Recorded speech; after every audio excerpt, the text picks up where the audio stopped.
Life won't get easier. You'll lose your mother, your father, and people will hurt you even when you don't understand what you did wrong. These things will happen in this life, and waiting for better times to arrive when the world is completely peaceful and you can walk through the streets without fearing someone might harm you isn't the answer. That world isn't coming. The world is just as it is. If we don't create those better times ourselves, nothing will change. Have you ever struggled with overthinking? In today's world, it's something almost everyone faces. So today, I wanted to sit down with Master Shangi and discuss how we can stop overthinking. The answer is actually simple and incredibly useful. People often wonder, how do you stop overthinking? How can they stop ruminating on things? The easy answer would be to learn how to meditate. But to put it into perspective, overthinking happens when there's something in your mind constantly fluctuating. There's too much input coming at you, and your mind jumps from one thought to another. This leads to restlessness.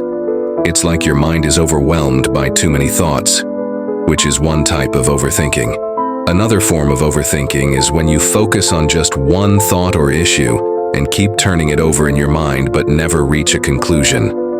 Both are types of overthinking, but the real issue arises when you don't have the ability to turn it off. The key is learning how to regulate your mind. When you need to focus, you should be able to focus. When you need to dream or brainstorm, you should be able to shift into that mode. If you can adjust your mind between different states like focus, creativity, or relaxation, overthinking is no longer a problem. Focus isn't the only important mental state, though. Focus is about narrowing your view, putting all your energy and intention into one point. It's essential for pushing something forward.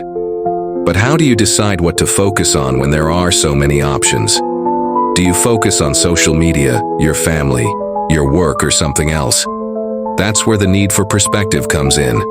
You need an overview of your life. Focus is like zooming in on one thing, but the broader perspective allows you to see everything else. This balance of focus and overview is what's necessary for success. You need both at the same time. You should be able to focus on one thing while also knowing what's going on around you. It's like driving a car.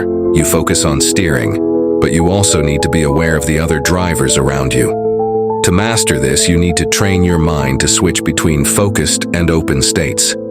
Learning to distinguish between the two is crucial. At times, we need to focus, and at other times, we need to open ourselves up to possibilities. Both are essential, and they can coexist if we learn how to balance them. When it comes to overthinking, one practical exercise is to choose a meditation object. This could be something like your breath. Rather than letting your thoughts jump around, you take control and decide to focus on one thing for a set amount of time, like 5 minutes. During that time, you place your attention solely on your breath, feeling it enter and leave your body. For others, the focus might be on a simple movement. The key is to be fully mindful of what you are doing. It doesn't matter what the movement is, as long as you're aware and intentional. It becomes a mindful practice. The goal is to focus the mind. Mindfulness isn't about the action itself, it's about learning to focus. Whether you're making a movement or having a conversation, mindfulness means being fully present in the moment, aware of where you are.